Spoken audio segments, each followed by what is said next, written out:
एकछिन म यो कुर्सीमा बसिसकेपछि सञ्चारकर्मीको भूमिका निर्वाह गर्छु है त। तपाईँलाई एकजना सञ्चारकर्मीको हिसाबले एकजना प्रतिनिधि सभा सदस्यलाई मैले प्रश्न सोध्छु यो सेगमेन्टमा चाहिँ, किनभने अलिकति बााउन्सर नै दिनु पऱ्यो नि त। तपाईँ त राजनीतिमा लागेको मान्छे, अलिकति तपाईँले स्पष्टीकरण नै दिनुपर्छ कतिपय कुरामा आलोचना पनि सुन्नुपर्छ।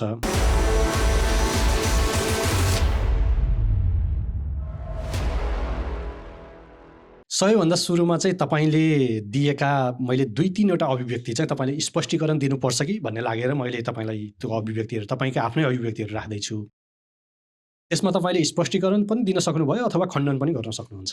पहिलो, तपाईँले हालसालै यो अमेरिका आउनुभन्दा अगाडिको हालसालैको अन्तर्वार्ता हो जस्तो लाग्छ हाम्रो राजेन्द्र बानिया जीसँगको अन्तर्वार्ता।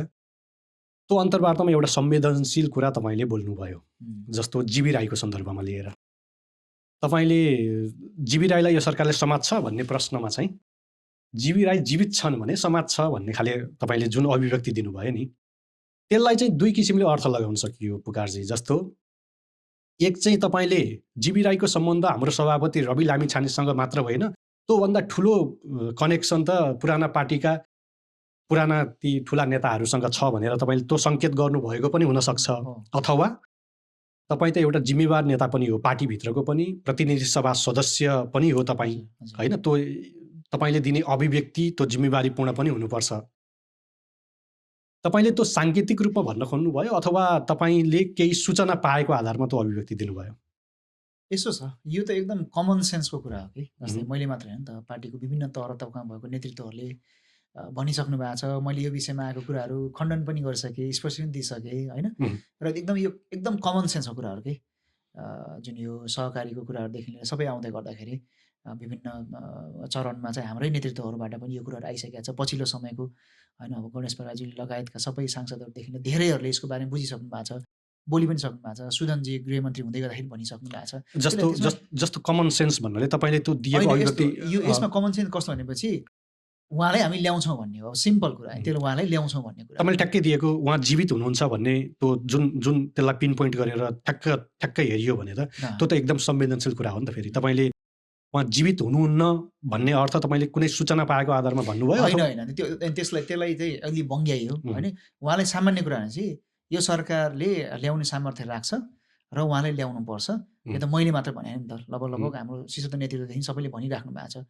हिजोको दिनमा गृहमन्त्रीले पनि भन्नुभएको छ। त्यसले गर्दाखेरि त्यसको बुझाइ र त्यसको एङ्गल चाहिँ अलिकति मोडियो तोडियो, होइन? तपाईँले त्यो सँगसँगै मैले अगाडि भनेको यो जीवी रविको कनेक्सनको बारेमा जसरी चर्चा हुन्छ त्योभन्दा ठुलो कनेक्सन चाहिँ पुरानो पार्टीका पुराना नेताहरूसँग पनि छ भनेर सङ्केत पनि गर्न खोज्नु भएको हो। होइन, त्यो त अभियसली हो नि, त्यो कारणले गर्दाखेरि त्यसमा त दुई मात्रै छैन नि। त्यसले गर्दाखेरि कतिवटा कुराहरू उहाँ आइसकेपछि नै भनौँ न, अब यो न्याय दिने कुराहरूदेखि लिएर सम्पत्तिको कुराहरूदेखि लिएर बचत फिर्ती गर्ने कुराहरूदेखि लिएर त्यसमा त उहाँ जिम्मेवार बन्नै पर्छ। त्यसले जिम्मेवार बनाउनलाई अब यो सरकारको सामर्थ्य पनि पुग्छ, त्यो सम्भव पनि छ। हजुर, ठिक छ। तपाईँले त्यही अन्तर्वार्तामा अर्को एउटा अभिव्यक्ति पनि दिनुभयो, जस्तो पूर्व प्रधानमन्त्री केपी शर्मा ओलीको कोर टिममा हाम्रो मान्छेहरू थिए भनेर तपाईँले त्यहाँ एउटा अभिव्यक्ति दिनुभएको छ, जसले हामीलाई सूचना दिन्थे भनेर तपाईँले भन्नुभएको छ।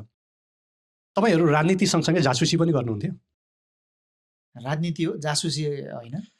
त्यसमा चाहिँ अब एउटा पार्टी एउटा अभियानमा लागिसकेपछि हेर्नुहोस्, यो भनौँ सामदाम द्वन्द्व भेट भन्ने खालको हिसाबमा हामीले कसैको जीवन बर्बाद गरेको छैनौँ, कसैलाई नराम्रो गरेको छैनौँ, होइन? भनौँ एक हिसाबले त्यो पार्टी पोलिटिक्स भइसकेपछि उहाँहरूले जुन गेम नराम्रो तरिकाले खेल्न खोज्नु भएको थियो, त्यसमा चाहिँ हामी एक कदम अगाडि बढेर त्यो नराम्रो भन्दा पनि स्ट्राटेजिकली चाहिँ, किन हामीलाई इन्फर्मेसनहरू चाहिनेदेखि लिएर कतिवटा कुराहरूमा हो हाम्रै केही साथीहरू केही भनौँ न त्यसलाई जासुसी भन्दा पनि अभियसली त्यो के छ त, उहाँहरूको स्ट्राटेजी के हो, उहाँले कसरी हेरिराख्नु भएको छ, उहाँले चुनावलाई कसरी के गरेर राख्नु भएको छ भन्दै गर्दाखेरि त अभियसली त्यो इन्फर्मेसन त्यो कन्टेक्स्टहरू बुझ्नेदेखि लिएर त्यो थुप्रै ठाउँहरूमा हाम्रा केही साथीहरू र हाम्रो शुभेच्छुक भन्छु मैले, होइन? त्यो फेरि त्यो पार्टीलाई धोका दिएको भन्दा पनि कम्तीमा चाहिँ के खालको स्ट्राटेजी छ, के खालको उहाँहरूले अगाडि बढाइराख्नु भएको छ भन्ने कुराहरूमा त्यो इन्फर्मेसन लिने, त्यो हामीले मिडियम र च्यानलहरू चाहिँ भनेको बनाएको थियौँ। त्यो कुरा चाहिँ सत्य नै हो कि त्यो कोर टिममा कोर टिम अब यस्तो हो, को कति कहाँसम्मको पहुँच भन्ने खालको हिसाबमा भन्दा पनि हामीले एकदम डेलिबरेटली गरेर ल है जानु चाहिँ तपाईँ त बेडरुमसम्म जानुहोस् है, यसरी भोइस रेकर्ड गर्नुहोस् भने त्यस्तो होइन।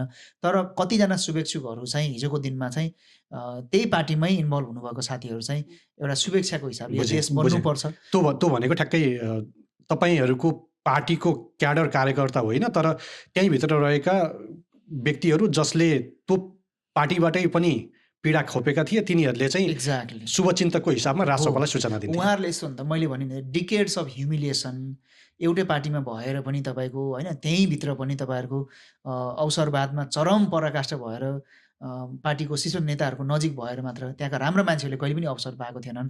कहिले पनि राम्रो गर्छु भने, जस्तै मैले भने नि सबैजना मान्छे राष्ट्रसभामा मात्र राम्रो मान्छे राष्ट्रमा मात्र छैन भनेन।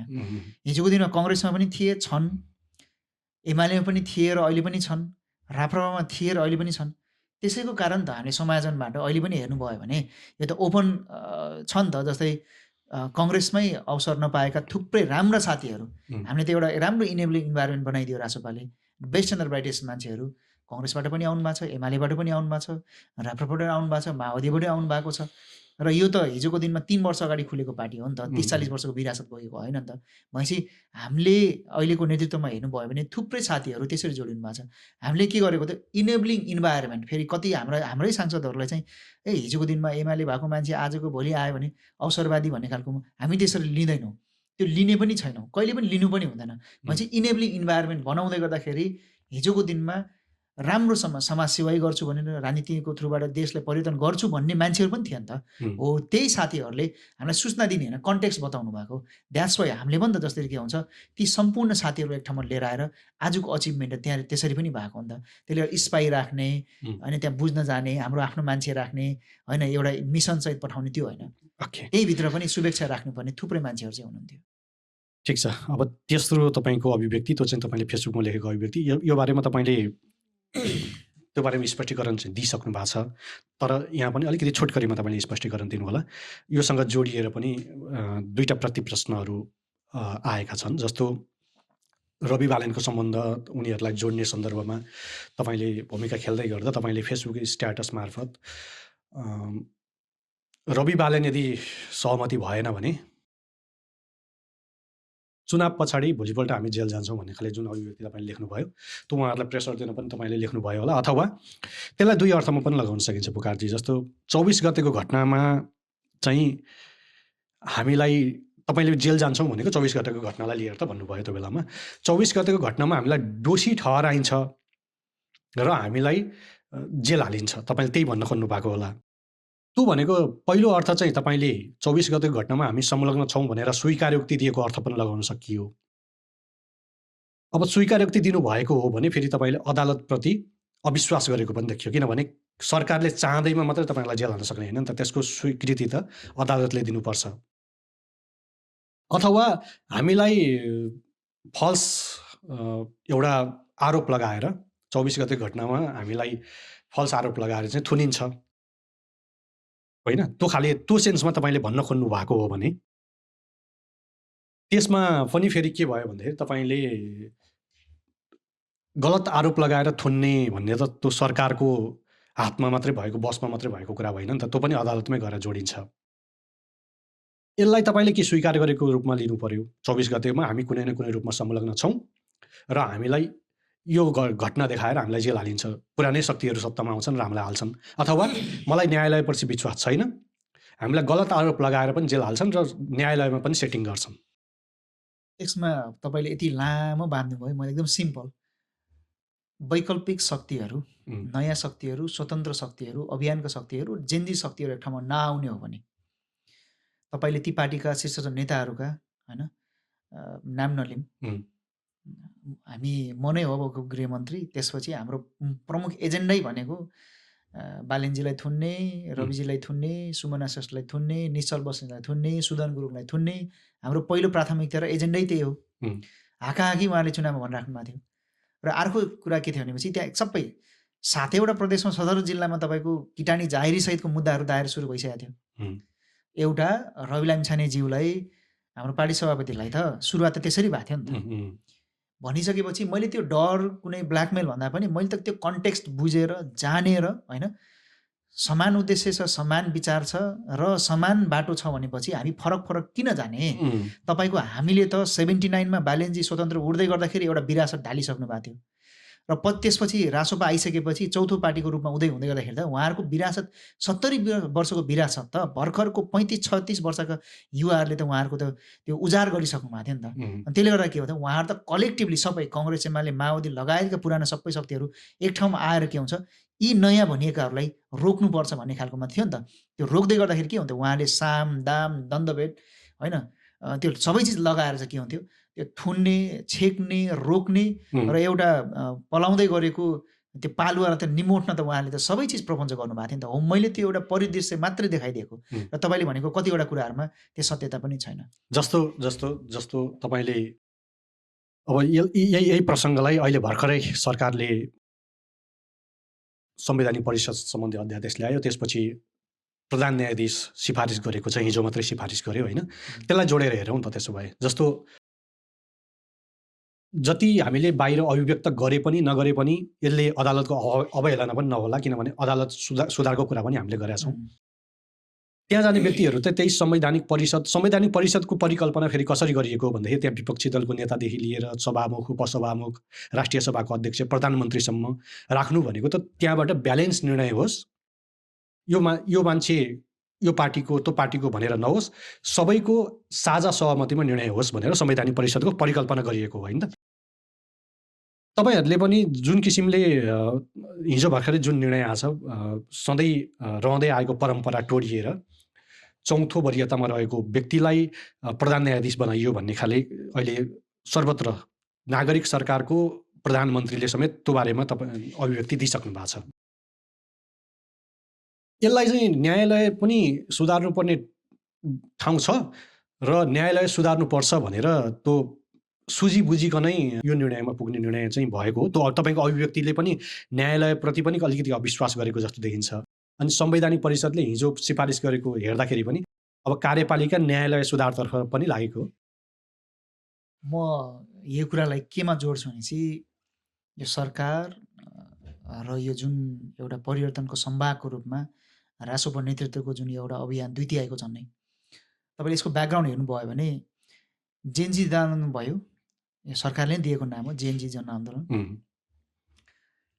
त्यसले 70 वर्ष दशकदेखिको अपमान, अपराध र अन्यायको श्रृङ्खला सिन्डिकेटलाई चाहिँ 26 घन्टामा तोडेको। यो चाहिँ वर्ल्डकै रेकर्ड होला कि कहिले पनि भएको थिएन यसरी, कुनै पनि घटनाहरू यसरी भएको थिएन। 26 घन्टामा 70 वर्षको विरासत डालेको र त्यसपछि बनेको नागरिक सरकार जेएनजी सरकार जसले 6 महिनामा चुनाव पनि गरायो, एउटा पनि बुलेट नहानिकन, एउटा पनि एक थोपा रगत नबगिकन सबैभन्दा पिसफुल अहिलेसम्मको इतिहासको सबैभन्दा पिसफुल चुनाव गरायो। र त्यसको नेतृत्व त्यसले गराएको चुनावबाट चाहिँ त्यही फर्मेटको चुनावमा एउटै पार्टीले अलमोस्ट मेजोरिटी 2/3 ल्याउने पनि तपाईँको रियरेस्ट भयो। म्यान्डेट, म्यासिभ म्यान्डेट, त्यो पनि नागरिकले, हामी आफैले मात्र होइन नि त, नागरिकले पत्याएर विश्वास गरेर 5 वर्षको लागि चाहिँ म एउटै पार्टीमा भए पनि, म यही आस्थामा भए पनि यसपालि चाहिँ रासोपालाई घन्टिलै भनेर कतिमा त तपाईँको सांसद पनि हेरेन, उम्मेदवार पनि हेरेन होइन, कति ठाउँमा चिनेन पनि चिनेन होइन। त्यो नहुँदाखेरि के हुन्छ घन्टी रासोपा भनेर दिएको हो नि त होइन। त्यसपछि बनेको सरकारमा त हामीले 70 वर्षदेखिको जुन व्यतिथि छ त्यो सबै कुराहरूलाई चाहिँ हामीले 5 वर्षमा हामीले चिर्नुपर्नेछ, रिजल्ट पनि दिनुपर्नेछ। तर यो भन्दै गर्दाखेरि यही पेस, यही स्पिड र यही स्पिड जाँदै गर्दाखेरि जुन 6 जना सिफारिस हुनुभएको छ, सिफारिस गर्दा त त्यहाँ रासोपा मात्र छैन नि त, फेरि त्यहाँ त अरू पार्टीको पनि हुनुहुन्छ, अरू पार्टीको आस्था राख्ने र अरू हिजोको दिनमा अरू पार्टीसँग जोडिनु भएको पनि छ। भनेपछि एकजनाले मात्र विरोध गरिदिएको त्यो पास त हुन्थेन नि त। र पास हुँदै गर्दाखेरि हामीले कानुन र न्याय पनि मिचेको छैनौँ, विधि पनि मिचेको छैनौँ। त्यो सिफारिस गरिएको भनेको भने एकजनालाई मात्र बनाउने भएको थियो, 1 नम्बर मात्र त तपाईँ के यो केही चाहिँ गर्नु पर्थेन, सिधै गरी डिक्लेयर गर्नु मिल्थ्यो नि त। 6 जनाले सिफारिस गर्यो, 6 जना इक्वली तपाईँको के हुन्छ त्यहाँनिर के भयो त योग्य मान्छे हो, 6 जना योग्य हो नि त। अनि जुन छानिनु भएको छ, जो छानिनु भएको छ कार्य सम्पादन मूल्याङ्कन, त्यो हामीले नै, फेरि रासोपा सरकारले होइन, फेरि रासोपा सरकार जम्मा 1 महिना भयो। वर्षौँदेखिको उहाँहरू 6 जनाकै तपाईँको रेकर्ड हेर्नु भने हिजोको विगतमा भएका सरकारहरूले गरिदिएको कार्य सम्पादन मूल्याङ्कन हो नि त। रासोपा आएको 1 महिना भयो। योभन्दा अगाडिको सरकारहरूले गरिदिएको कार्य सम्बन्धी मूल्याङ्कनका आधारमा सबभन्दा हाइएस्ट कार्य सम्बन्धी मूल्याङ्कन को पर्नुभयो त? अहिलेको सिफारिस हुनुभएको प्रधान न्यायाधीश हुनुभएको छ। भनेपछि हामीले विधि पनि मिचेको छैनौँ, प्रक्रिया पनि मिचेको छैनौँ, संविधान र नियम कानुन पनि मिचेको छैनौँ। सबै चिज फलो गरेर यसपालि चाहिँ सबैभन्दा भनौँ न एउटा न्यायालयले सबैभन्दा न्याय चाहिँ यसपालि चाहिँ भएको छ।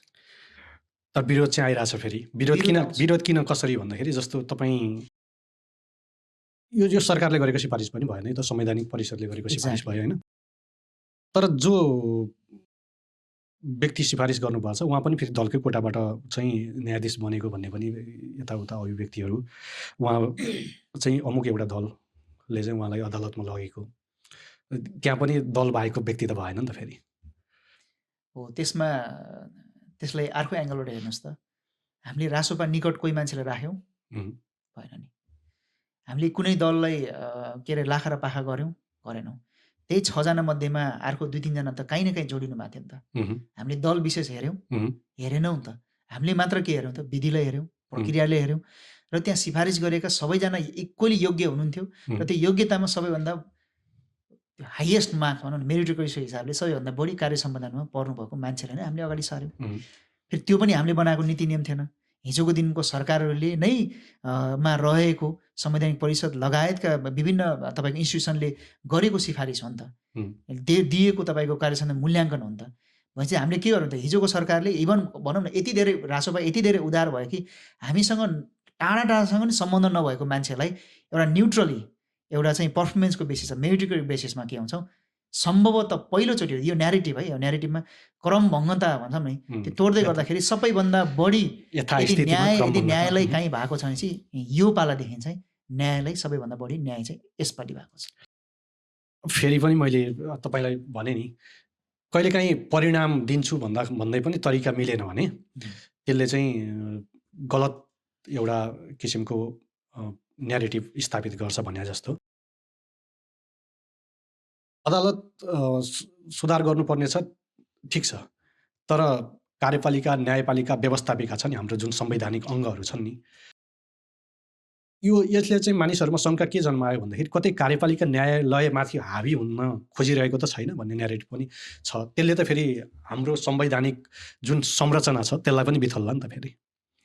त्यस्तो भइदिएको भए दिवसी, मैले अघि पनि भने नि, तपाईँले अघि आफैले भन्नुभयो, म भरे त्यो मान्दिनँ। फरक दलमा काहीँ न काहीँ आस्था राख्नु हुने या भनौँ न अलिकता लिनिङ भएको व्यक्ति चाहिँ चिनिनु भयो भनौँ भने त हामीले त्यहाँनिर हेरेनौँ नि त। हामी त रासोपासँग सबभन्दा नजिक को हुन्थ्यो भने खोज्दै जान्थ्यौँ होला नि। हामीले कार्य सम्बन्ध मूल्याङ्कन हेर्थेनौँ होला नि त। 6 जना मध्येमा त्यहाँनिर अरू को हुनुहुन्छ, हामीले खोज्दै एक्सप्लोर गर्दाखेरि यो चाहिँ सबभन्दा बढी रासोपाको नजिक हुन्थ्यो भन्ने खालको हिसाबमा जान्थ्यौँ होला। तर कार्यपालिकाले पनि, व्यवस्थापिकाले पनि र हामीले पनि, अनि पार्टीको हिसाबले पनि, नेतृत्वको हिसाबले के भन्छ, ड्यु प्रोसेस जे हो त्यो फलो गर्नुपर्छ र यसपालि चाहिँ मेरिटोक्रेसीलाई सबभन्दा टप प्रायोरिटीमा राख्नुपर्छ भन्दै गर्दाखेरि हामीले के हेऱ्यौँ, हामीले पार्टी हेरेनौँ, हामीले आस्था हेरेनौँ, हामीसँगको नजिकता, हाम्रो फेभरेटिजम पनि हेरेनौँ। किन थियो होला नि त कोही, भनौँ न हिजोको दिनमा ल त्यो खोज्दै गइसकेपछि कुन नेतासँग फोटो खिचिएको छ, के गरेछ, यो त्यो त भोलिको दिनमा तपाईँले एक्सप्लोर गरौँ न होइन। जो छानिनु भयो, मैले फेरि पनि भने, पार्टीले उहाँहरूको आस्था, उहाँहरूको कतै पनि केही पनि नहेरिकन कम्प्लिटली कार्य सम्पादन मूल्याङ्कन मेरिटोक्रेटिक बेसिसमा यसपालि 70 वर्षमा नभएको इभेन्ट न्यायपालिकामा न्यायालयलाई सबैभन्दा बढी न्याय चाहिँ यसपालि भएको छ। ठिक छ पुकारजी, अब हामी अन्तिममा छौँ। अन्तिममा चाहिँ अब यो हाम्रो यत्रो कन्भर्सेसन भयो होइन, यसलाई चाहिँ अलिकति रोचक पनि बनाउनु पऱ्यो नि त, दर्शकहरूलाई अलिकति इन्गेज पनि गराउनु पऱ्यो। त्यही भएर मैले चाहिँ अन्तिममा चाहिँ यो ऱ्यापिड फायर टाइपको भन्छ नि, त्यस्ता क्वेसनहरू तपाईँलाई ल्याएको छु। यसमा अब तपाईँले डिप्लोमेटिक भएर एन्सर पनि दिनु पऱ्यो, फ्याक्ट तपाईँलाई जे आउँछ। म केही व्यक्तिहरूको नाम लिन्छु, उहाँहरूलाई एक लाइनमा तपाईँले डिफाइन गर्नु पऱ्यो। प्रधानमन्त्री बालेन्द्र शाह, एउटा युगले पाएको नेता। सभापति रवि लामिछाने, इतिहासमा सबैभन्दा त्यागी, सबैभन्दा दूरदर्शी नेता। सुदन गुरुङ, बोल्ड। रक्षा बम, करेजियस। सुमना श्रेष्ठ, त्यो समयले बुझ्न नसकेको र समयसँग उहाँ आफै, मलाई लाग्यो एउटा समयले बुझ्न नसकेको र अर्को उहाँ आफै पनि मलाई अब पर्सनली समयसँग अलिकता हिँड्न नसकेको हो कि भन्ने खालको मलाई त्यस्तो लाग्छ। समयले बुझ्न नसकेको, समयलाई बुझ्न नसकेको। हो। हर्क साम्पाङ कुनै एउटा दिन थियो, कुनै एउटा समय थियो जुन बेलामा 3टा स्वतन्त्र मेयरहरू मध्येमा मलाई उहाँ चाहिँ सबभन्दा बढी काम गर्ने, सबभन्दा बढी नेपाललाई चाहिने जस्तो लाग्थ्यो कि। जस्तै बालेनजी रिजल्ट ओरिएन्टेड, एकदम कम बोलेर रिजल्ट ओरिएन्टेड, अनि गोपी हमाल ब्यालेन्स तरिकाले होइन र अधिक जनतासँग सबभन्दा नजिक भएर काम गर्ने भनेर हर्क साम्पाङ लाग्थ्यो। तर पछिल्लो समय अब त्यो सुधार गर्ने थुप्रै ठाउँहरू छ। एउटा देशलाई माया गर्ने, म केही गर्छु भनेर त्यो समुदायलाई जोड्न सक्ने मान्छे जस्तो मलाई लाग्छ। उहाँले अब अलिकति थोरै यो मेरो आफ्नो भित्री विस वार्ताको क्रममा वार्ता संयोजक हुँदै गर्दाखेरि उहाँको टिमसँग पनि काहीँ न काहीँ इन्डिरेक्टली यताउता हामीले अप्रोच गरेर उहाँलाई पनि यो अभियानमा हामीले जोड्न प्रयास गरेका थियौँ। एउटा एउटा सच्चा इमान्दार र यो देशले के गर्छु भन्ने खालको मान्छे हो। तर त्यही अलिकता थोरै लेख्न र बोल्नमा थोरै मात्र सेन्सिटिभ भइदिनु भयो भने फेरि एज अ लिडरको रूपमा एउटा समयले पाएको लिडर पनि हो। मिलन पाण्डे समयले बुझ्न नसकेको तर बुझ्नै पर्ने एउटा वैकल्पिक धारको अब्बल नेतृत्व मान्छु मैले। स्वर्णिम अग्ली भविष्यले रोजेको र खोजेको र पाएको एउटा फ्युचरिस्टिक, एउटा फ्युचर ओरिएन्टेड र एउटा यो वर्तमानलाई भविष्यसम्म डोर्याउन सक्ने एउटा अब्बल, एउटा भिजनरी स्ट्राटेजिक लिडरसिप लाग्छ मलाई। अब म तपाईँलाई केही स्टेटमेन्ट दिन्छु, तपाईँले त्यो स्टेटमेन्टसँग मिल्ने ठ्याक्क नेताको नाम लिनुपर्छ है त। अल्टरनेटिभ पोलिटिक्सको सबैभन्दा इमोसनल मान्छे को लाग्छ?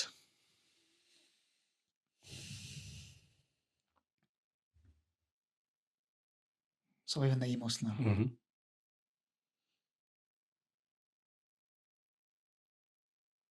रन्जु दर्शना।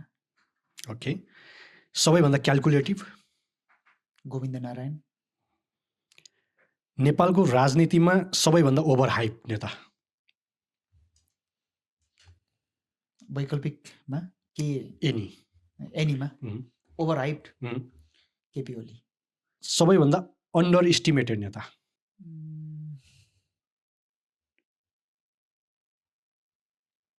अन्डर एस्टिमेटेड अझै पनि मलाई रवि लामिछाने नै हुन्छ नि। एज अ उहाँको जुन त्याग तपस्या अझै पनि नेपाली नागरिकहरूले बुझिसकेका छैन। उहाँले जुन तरिकाले अझै पनि उहाँको विभिन्न कुराहरूमा चाहिँ अझै भनौँ न त्यो पोजिटिभ साइड, भिजनरी साइड, त्यागको साइडलाई भन्दा पनि अझै पनि उहाँको विगतहरूलाई कोट्याइराख्ने त्यसमा चाहिँ सो उहाँले जुन त्याग, म आफै भनौँ न यो जुन दिनदेखिबाट म थ्याङ्क यू म निर्मल शर्मा दाइलाई दिन्छु, जसले मलाई म 79 को इलेक्सनमा इन्डिपेन्डेन्ट तरिकाले सबैभन्दा अगाडि 6 महिना अगाडि रासोपाको उदय हुनुभन्दा अगाडि इन्डिपेन्डेन्ट क्यान्डिडेटको रूपमा जेठ 20मा मैले आफ्नो क्याम्पेन डिक्लेयर गरेको थिएँ एज अ उम्मेदवारको रूपमा। तर पछि जेठ 7मा भइसकेपछि निर्मल दाइले लगेर जोडिसकेपछि हामी 2 घन्टा 2.5 घन्टा रवि दाइको निवासमा बसेका थियौँ। मलाई कन्भिन्स गर्नुभयो क्या। र पछिले उहाँसँग हामी अगाडि बढ्दै गर्दाखेरि उहाँ आफैले पनि डिक्लेयर गर्नुभएको रासोपाको 79 को सबभन्दा आधिकारिक पहिलो उम्मेदवारको रूपमा जाँदै गर्दाखेरि जब उहाँसँग सङ्गत गऱ्यो, मैले भन्छु यो युगले, यो समयले नबुझेको र सबैभन्दा बढी बुझ्नुपर्ने नेताको रूपमा रवि लामिछाने। तपाईँले पर्सनली रेस्पेक्ट गर्ने पुरानो दलको नेता? पर्सनली रेस्पेक्ट गर्ने पुरानो दलको नेता? प्रदीप गिरी, स्वर्गीय प्रदीप गिरी सर। म पब्लिक पोलिसी पाठशाला म विद्यार्थी हुँदा 2012-13 जब म अभियानमा पनि, वैकल्पिक अभियानमा पनि थिएँ, म पार्टीमा लागिसकेका थिएन त्यो बेला। म पब्लिक पोलिसी पाठशाला बाटुले घर दिल्ली बजारको, त्यहाँ म डाक्टर दिनेश प्रसाई दाई, हामीहरू, प्रताप पौडेल दाई, शङ्कर तिवारी दाई, इभन गगन थापा दाई, हामी प्रदीप गिरी दाईको सरको चाहिँ एउटा स्टुडेन्टको रूपमा त्यहाँ बहसहरू हुन्थ्यो। सो मलाई सम्मानित एकदमै एउटा व्यवहारमा पनि, नीतिमा पनि अहिले एउटा सम्मानित रूपमा चाहिँ एउटा मैले पार्टीभन्दा फरक भने प्रदीप गिरी सर। यो मान्छेलाई गलत बुझिएको छ भन्ने लाग्ने नेता? स्वयं प्रधानमन्त्री बालेन्द्र शाह, रवि लामिछानेजी, अनि अलिकति गलत बुझिएको मिलन पाण्डे, अलिकति अझै गलत बुझिएको स्वर्णिम वाग्ले, सुदन गुरुङलाई चाहिँ यो लिस्टमा राख्नु हो सुदन अभियसली सुदन 72 सालदेखि मेरो साथी पनि होइन, उहाँहरू हुनुहुन्छ। र अझै गलत बुझिएको जेनजी पुस्ताहरूमा हेर्नु भने रक्षा बमलाई अलिकति अझै गलत बुझिएको छ कि, सुमना श्रेष्ठलाई पनि अझै गलत बुझिएको छ कि। त्यसपछि अरू पार्टीभन्दा बाहिरमा मैले हेर्नु पऱ्यो भने गोकर्ण अवस्थी दाई होइन, महावीर पुन दाई होइन, अनि इभन मेरो अझै सिम्पेथी अझै हर्क साम्पाङ, उहाँहरूको 1-2 कुराहरू उहाँ आफैले सुधार्ने भयो भने उहाँलाई पछिल्लो समय चाहिँ गलत बुझिएको छ कि जस्तो लाग्छ मलाई। अब एउटा फिलोसफिकल ऱ्यापिड फायर गर्छ है तपाईँसँग। जस्तो प्रधानमन्त्री बालेनजीले केही समय अगाडि सोसल मिडिया मार्फत एउटा अभिव्यक्ति दिनुभयो। उहाँले भन्नुभयो साँचो क्रान्ति कबाट होइन ज्ञबाट सुरु हुन्छ, त्यो ज्ञ भनेको ज्ञान हो। त्यसको प्रत्युत्तरमा चाहिँ जेनजी अभियन्ता रक्षा बमजीले फेरि लेख्नु भयो, फेसबुकमै लेख्नुभयो साँचो क्रान्ति कबाट सुरु हुन्छ प्रधानमन्त्रीज्यू, त्यो क भनेको करुणा हो। अब क्रान्तिको परिभाषा तपाईँलाई प्रधानमन्त्रीजीको क्रान्तिको परिभाषा ठिक लाग्यो कि रक्षा बमजीको क्रान्तिको परिभाषा ठिक लाग्यो अथवा तपाईँको आफ्नै क्रान्तिको परिभाषा छ? मलाई के लाग्छ त्यो ज्ञानसहितको करुणा भयो भने चाहिँ त्यसले लङ टर्म सस्टेनेबल रिजल्ट दिन्छ। भनेको कति ठाउँमा ज्ञानसहितको करुणा भयो भने त्यसले ल्याउने रिजल्ट चाहिँ एकदमै राम्रो हुन्छ। करुणा मात्र भएर पनि अब जुन स्टेट क्राफ्ट जुन गभर्नेन्समा छ करुणाले मात्र पनि कति ठाउँमा चाहिँ त्यो रियल ज्ञान प्राप्तिले रोक्दो रहेछ। ज्ञान मात्र भयो भने कति ठाउँमा चाहिँ करुणा चाहिँ नहुने रहेछ। त्यसले गर्दाखेरि दुवैको म त भन्छु नि, यता बालेनजीको पनि र रक्षाजीको पनि होइन, सो दुवै मिलाएर मात्र होइन, मैले गरेको प्र्याक्टिस नै त्यो हो। ज्ञानसहितको करुणा भयो भने त्यसले लङ टर्म सस्टेनेबल रिजल्ट दिन्छ। ज्ञान मात्र भएर पनि पुग्दैन, करुणा मात्र भएर पनि पुग्दैन। तपाईँलाई यी दुई मध्ये नेपालको वैकल्पिक राजनीतिमा डेन्जरस छ भन्ने लाग्ने कुरा कुन हो? एक व्यक्ति पूजाको राजनीति, दोस्रो ब्लाइन्ड फलोवर्स।